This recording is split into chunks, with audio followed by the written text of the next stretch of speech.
Sir hi sir. Hi. Sir pastor Praveen Pagadala గారి గురించి మనం చూస్తూ ఉన్నాం. వార్తలు ఏ రకంగా వస్తున్నాయో అంటే సీసీటీవీ ఫుటేజ్‌లు, వీడియోలు అవన్నీ కూడా సోషల్ మీడియాలో విస్తృతంగా ప్రచారం అయితే ఉన్నాయి. అంటే ఆయన మెయిన్‌గా ప్రధానంగా ఏంటి అంటే సార్, ఆ సీసీటీవీ ఫుటేజ్‌లో ఉంది. ఆయన డ్రంక్ చేసి డ్రైవ్ చేశారు. 2 చోట్ల పడిపోయారు. ఇదే ఆయన యాక్సిడెంట్‌కి కారణమైంది. అదే ఆయన మృతికి కారణమైంది అని చెప్పేసి ఎస్టాబ్లిష్ అయితే ఒక రకంగా ఈ సీసీటీవీ ఫుటేజ్‌ల ద్వారా అయితే ఇప్పటివరకు అర్థమైన విషయం. మరి నిజంగా ఈ సీసీటీవీ ఫుటేజ్‌లో ఉంది పాస్టర్ ప్రవీణా? కాదా? అన్న అనుమానాలు కూడా మీలాంటి వాళ్ళు చాలా మంది ఎక్స్‌ప్రెస్ చేస్తున్నారు. మరి దీనికి సంబంధించి అంటే ఇప్పటివరకు రిలీజ్ అయిన ఈ సీసీటీవీ ఫుటేజ్‌కి సంబంధించి మీరేం చెప్తారు సార్? ఇప్పటి వరకు రిలీజ్ అయిన సీసీ ఫుటేజ్ అన్ని కూడా అవి ఫేక్ అన్నటువంటి ఒక అనుమానం అయితే మేము వ్యక్తం చేస్తున్నామండి.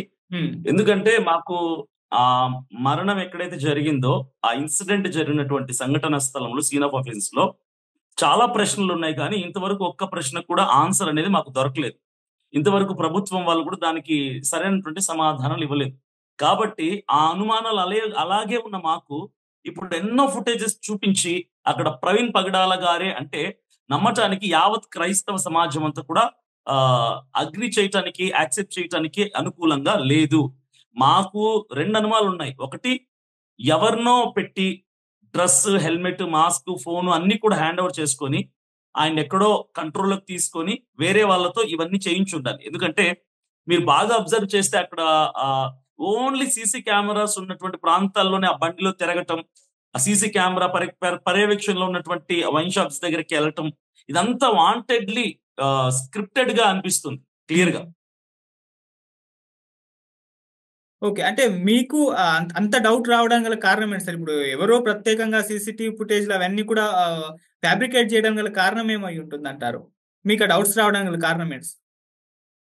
చెప్పాను కదండీ! ఇప్పుడు ఆయన మరణించినటువంటి సంఘటనా స్థలం ఏదైతే ఉందో, హ్మ్. అది యాక్సిడెంట్ లాగా లేదు అని మేము పలు అనుమానాలు వ్యక్తం చేసాం. చాలా ఓహ్! అనుమానాలున్నాయి. హ్మ్. యాక్సిడెంట్ అని చెప్తున్నటువంటి ఆ సంఘటనా స్థలం ఏదైతే ఉందో, హ్మ్. కర్రలకి ఆహ్, రక్తపు మరకలు ఉండటం, తర్వాత రోడ్ మీద నుంచి ఒక 4 ఫీట్ డౌన్‌లో బండి, ఆ డెడ్ బాడీ ఉండటం. అయితే అంతవరకు రాసుకుంటూ వెళ్ళిపోయుంటాడు కదా! ఒకవేళ యాక్సిడెంటే గనకైతే. ఆయన వేసుకున్నది టీ షర్ట్. టీ హ్మ్. షర్ట్ చాలా థిన్‌గా ఉంటది. ఆ టీ షర్ట్ ఎక్కడ చిరగలేదు. జీన్స్ ప్యాంట్ ఎక్కడ చిరగలేదు. మనం రోడ్డు మీద స్లిప్ అయి పడితేనే కింద మెటల్ రోడ్డు మీద హ్మ్. ఖచ్చితంగా షర్ట్ చినుగుతది. జీన్స్ చిరుగుతది. అవును. షర్ట్ చిరుగుతది. కానీ ఆయనకి ప్రవీణ్ గారికి ఎక్కడ కూడా చెరగలేదు.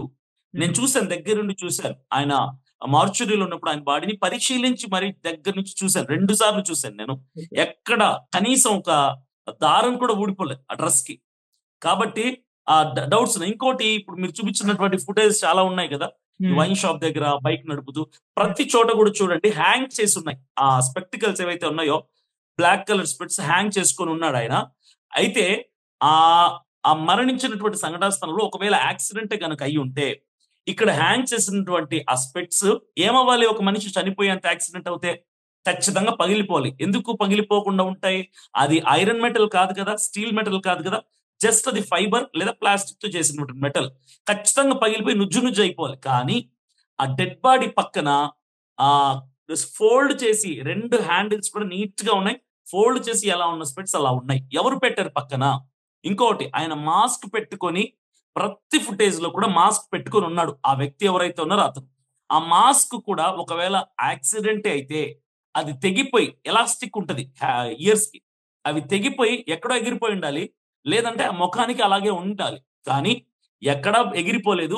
ఫేస్‌కి కూడా లేదు. అది నీట్‌గా ఫోల్డ్ చేసి పక్కన అమర్చారు. దాని మీద స్పెట్స్ అమర్చి ఉన్నాయి. ఇది ఆయన మరణించిన సమయానికి ఇలాగే ఉంది. ఎవరు పెట్టారు? ఆ మాస్క్, స్పెట్స్ ఒకదాని మీద ఒకటి ఎవరు పెట్టారు? అంటే యాక్సిడెంట్ అవంగానే వాటంతటకి అవి వెళ్ళిపోయి అలా నీట్‌గా అమర్చుకున్నాయా వాటంతట అవే? అలా జరగటానికి వీల్లేదు గదా! అంటే మనము బోలెడన్ని యాక్సిడెంట్స్ చూసామండి మన అనుభవంలో. చాలా యాక్సిడెంట్స్ చూసాం. ఎన్నో యాక్సిడెంట్స్ చూసాం కాబట్టి, యాక్సిడెంట్ అనేది ఎలా ఉంటదో ఒక ఐడియా అనేది ఉంది. ఒక అవగాహన అనేది ఉంది. కానీ ఇలాగైతే ఉంటది అని ఎవ్వరు యాక్సెప్ట్ చేయటం లేదు. No one is agree with those footages. Okay. And మొన్న ఇది మా అనుమానం. Okay sir. మొన్న ఐజీ గారు కూడా ప్రెస్ మీట్ పెట్టారు. దీనికి సంబంధించిన ఎటువంటి అనుమానాలున్నా కూడా మమ్మల్ని అడగండి. మేము క్లారిఫై చేస్తామని చెప్పేసి కూడా ఆయన చెప్తున్నారు. మరి మీరు ఆయన్ని సంప్రదించి దీనికి సంబంధించిన డౌట్స్ క్లియర్ చేసుకునే ప్రయత్నం ఏమైనా చేశారా మీరు? మొన్న మీరు చెప్తున్నటువంటి ఏదైతే ఐజీ గారు చెప్పారో అదే ఉమ్, రోజు ఉమ్, ఐజీ గారి దగ్గరికి మేము వెళ్ళాం. డిఎస్పీ ఎస్పీ గారి దగ్గర కలవటానికి వెళ్ళాం. ఉమ్, ఆ కలిసిన రోజే అక్కడ ఆల్రెడీ బిగ్ టీవీ వాళ్ళు ఉన్నారు, ఇంటర్వ్యూ ఉమ్, చేయడానికి, ప్రెస్ మీట్ పెట్టడానికి వచ్చారు. ఉమ్, ఆ టైంలో మేము వెళ్ళాం. నేను, జేమ్స్ గారు, ఇంకొంతమంది ఒక 5 మంది వెళ్ళాం. వెళ్ళి ఎస్పీ గారిని సంప్రదించి మేము అడిగాం, పోస్ట్ మార్టం రిపోర్ట్ ఎప్పుడు రాబోతుందండి, ఇంకా కొన్ని ప్రశ్నలు సందేహాలు అడిగినప్పుడు ఆయన అన్నారు 2-3 డేస్ పడుతుంది అని చెప్పేసి అన్నారు. అయితే మాకు కొన్ని కొన్ని అనుమానాలు ఉన్నాయి. ఇవి చెప్పినప్పుడు ఆయన ఏమన్నారంటే, కొవ్వూరు డిఎస్పీ గారి నంబర్ మీకు ఇస్తాను, మీరు నోట్ చేసుకోండి. మీకు ఏవైనా అనుమానాలు ఉన్నా, మీ దగ్గర ఏవైనా అనుమానాస్పద ఫుటేజెస్ ఉన్నా, ఉమ్, ఫోటోస్ ఉన్నా, వీడియోస్ ఉన్నా సరే కొవ్వూరు డిఎస్పీ గారికి డైరెక్ట్ మీరు వాట్సాప్ చేసేయండి, వి విల్ టేక్ యాక్షన్ అని చెప్పారు. ఉమ్, వెంటనే ఆ నంబర్ మేము తీసుకున్నాము. దానికి సంబంధించినటువంటి మాకు డౌట్స్ ఎక్కడెక్కడైతే ఉన్నాయో వాటిని టాలెట్ చేసి పంపిస్తున్నాం. కానీ కానీ ఇప్పటి వరకు అయితే చూసారా లేదా అన్నది మాకు తెలీదు. మేమైతే మాకు ఇచ్చిన నంబర్ కి మేము అప్ టు డేట్ ఇస్తున్నాం, ఓకే, అందిస్తున్నాం వాళ్ళకి. ఓకే. అండ్ ఈ సీసీటీవీ ఫుటేజ్లు ఏవైతే రిలీజ్ అవుతున్నాయో ఇవి పోలీసులు చేస్తున్నవి కావు అని కూడా, అంటే వాళ్ళు మార్నింగ్ చెప్పినట్టుగా ఒక కథనం అయితే వచ్చేసింది. మరి పోలీసులే ఇవి లీక్ చేసి వీటికి సంబంధించిన ఎక్స్ప్లెనేషన్ ఇస్తున్నారా, లేకుంటే వేరే ఎవరన్నా చేస్తున్నారా? దీనికి సంబంధించిన మీ yeah yeah I to get the same information. Um, కొంతమంది అంటున్నారు పోలీసులు ఇందులో ఇన్వాల్వ్మెంట్ లేదంటే, ఈ ఫుటేజ్ కి పోలీస్ డిపార్ట్మెంట్ సంబంధం లేదట. ఆ, మేము కేవలం 13 ఫుటేజెస్ మాత్రమే తీసాం. ఏవైతే ఆయన బైక్ లో ట్రావెల్ అవుతూ టోల్ గేట్స్ పాస్ చేసుకుంటూ వచ్చారో అవి మాత్రమే ప్రభుత్వం తీసినటువంటి ఫుటేజెస్.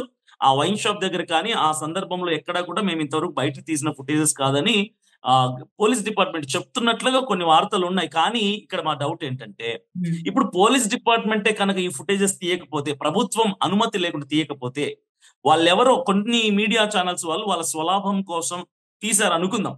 ఓకే, తీసి ఇంత వైరల్ చేస్తుంటే, ఇంత ఉమ్, హడావిడి జరుగుతుంది వాటి మీద.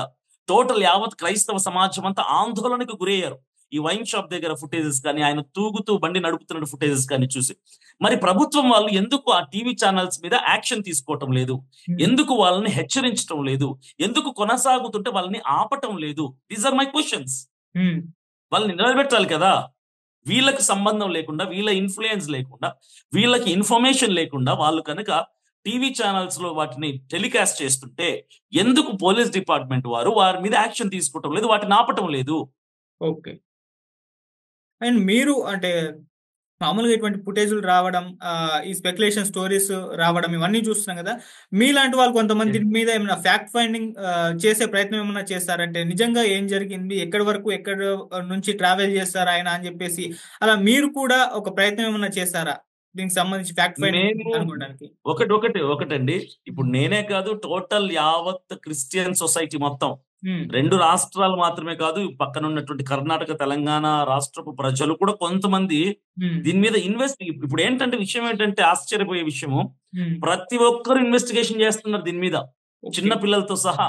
హ్మ్. ఈ ఈ రిలీజ్ అవుతున్న ఫుటేజెస్ ఏవైతే ఉన్నాయో, మా సేవకులలో, మా క్రైస్తవులలో, మా లీడర్స్ లో ఎవరిని కూడా పిలిచి, మీ అనుమానాలు ఏంటి, మీకేమైనా డౌట్స్ ఉన్నాయా, ఆ ఈ ఈ ఈ ఫుటేజెస్ లో మీకేమైనా డౌట్స్ ఉన్నాయా, దీంతో మీరు అగ్రి అవుతున్నారా అని ఇంతవరకు మా క్రిస్టియన్ లీడర్స్ ని కానీ, క్రిస్టియన్ పాస్టర్స్ కానీ ఎవరిని కూడా ఇంతవరకు పోలీస్ డిపార్ట్మెంట్ వారు అడగలేదు. They okay. Did not take any information from us. Okay. And ఇంకోటి కూడా ఈ సీసీటీవీ ఫుటేజ్‌లు బయటకొచ్చిన తర్వాత ఆయన వైన్స్ తీసుకుంటున్న టైంలో ఒక ఓల్డ్ ఫ్రెండ్ అనుకుంటా ఒక ఇంటర్వ్యూలో చెప్తున్నారు. ఆయనకు మద్యం అలవాటు ఉంది, ఆయన తాగుతారు అని జెప్పేసి. సో, అంటే ఆయన క్యారెక్టర్ పైనకు వెళ్ళేసారు. ఈయన తాగుబోతు అన్నట్టుగా ఒక ఎస్టాబ్లిష్ చేసే ప్రయత్నం అయితే జరిగింది. ఓల్డ్ ఫ్రెండ్ అని కూడా చెప్తున్నారు. నిజంగా పాస్టర్ ప్రవీణ్ అంటే మద్యపానం తీసుకోవడం తప్పేమీ కాదు గానీ, ఆయన తీసుకొనే డ్రైవ్ చేస్తాడు అన్నట్టుగా ఎస్టాబ్లిష్ చేస్తున్నారు. దీనిపైన మీ ఒపీనియన్ ఏంటి? According to Christianity, according to Bible, హ్మ్. మద్యపానం తీసుకోవడం తప్పే. హ్మ్. మద్యపానం తీసుకోవడం బైబిల్ ప్రకారంగా తప్పే. ఒక ఓకే. మత ప్రచారకుడు, మత బోధకుడు, పాస్టర్ గా ఉన్న వాళ్ళు తీసుకోకూడదు. ఓకే. అయితే ఇప్పుడు నేనున్నాను, నా పేరు అభినయ్ దర్శన్. అయితే హ్మ్. నా ఓల్డ్ ఫ్రెండ్స్ ని, అంటే నేను సినీ ఫీల్డ్ లో నుంచి బయటకు వచ్చాను, నా హ్మ్. సినీ ఫీల్డ్ లో ఉన్నటువంటి ఫ్రెండ్స్ ని, అభినయ్ దర్శన్ కి మద్యం అలవాటు ఉందా అంటే ఖచ్చితంగా వాడు మద్యం తాగేవాడే అని చెప్తారు. ఓకే. డ్రగ్స్ అలవాటు ఉన్నాయంటే ఉన్నాయనే చెప్తారు.